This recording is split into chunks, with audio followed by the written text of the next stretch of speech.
Hi everyone, I'm Jesse, and the claim that I'm refuting is that the 21st century technological communication has had a huge effect on teens' writing abilities. My opponent's first claim is that texting affects the way that a teen writes in class and can lead to future writing complications. Texting has become one of the biggest ways that we communicate nowadays, and has some people saying that it can affect teens and the way they write because all the shortcuts used in texting. But that isn't necessarily true because there's not really any concrete evidence of this. According to Elise Sorbio, he states, Sotillo is currently studying the effects of text messaging and has found correlations showing that people who regularly switch between texting language and standard language are actually more likely to have an expanded vocabulary. Susan Sotillo is a linguistics expert at the University of Montclair who has researched the effects of text messaging. My opponent's second claim is that texting doesn't allow teens to express themselves in person and the way he or she communicates. Through social medias and texting, teens have a word limitation that forces them to be able to express themselves in an abrupt manner, just as if you were doing an essay in the professional world.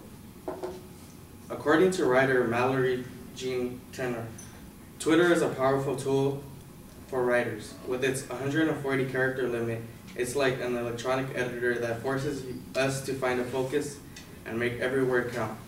It's a verbose writer's friend and worst enemy, a constant reminder that it's often harder to write short than it is to write long.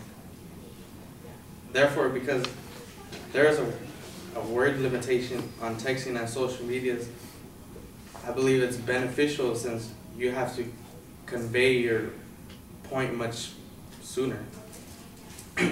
And lastly, his third claim is that communication skills in teens have decreased and they rely too much on technology. I don't think that claim is correct because communication skills have not decreased because people are communicating in different ways.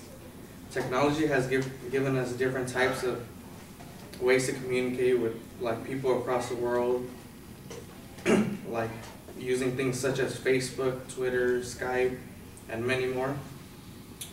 A study done by the University of Sydney states, internet may be used as a forum for expanding social networks and consequently enhancing the change of meaningful relationships, self-confidence, social abilities, and social support.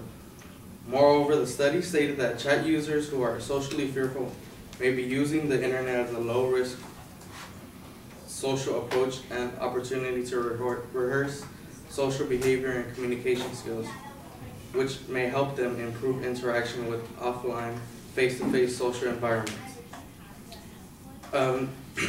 These different types of communication have shown that they can be very beneficial in helping teens become more sociable and help practice their communication skills.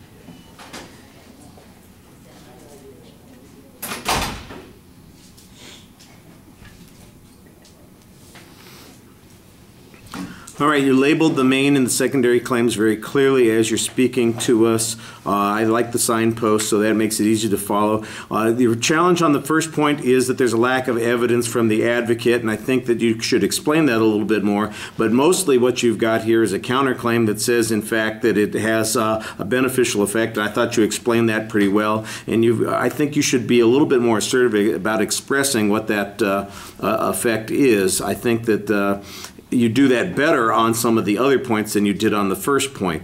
On the second point, for instance, I think that you do try to show how it really has a positive effect. On the other hand, on the second point, you don't really talk about what the advocate's evidence and reasoning was at all. You just present that counterpoint. And then the third point, basically you're doing the same sort of thing. You've got a good counterpoint. I think you have good evidence on this. Let's compare the argument that you're presenting and the evidence that you've got to the evidence that the advocate's being presenting, and I didn't really hear that kind of comparison. I heard good evidence from you and good analysis about why your counterclaim is valid, but I'm not hearing much of a contrast to the argument that the advocate presented. On that third point, it might be pretty simple. It says, the advocate made an assumption that this is a problem for people without providing any evidence to support it. Or the evidence that they provided was a singular example, but here we've got a research study that looked at 1,500 people and found that they expanded their circle of friends immensely and were much more communicative after they had access to social networking systems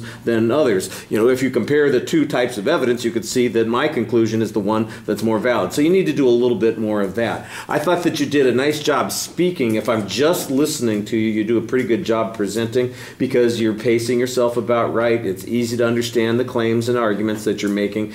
You do want to talk to us a little bit more, though, and work on that credibility issue by just, interacting with the audience, too. Don't sit up there in Twitter and Skype, You want to really talk to us face to face, like that criticism on the first or the second point was talking about. All right, thank you.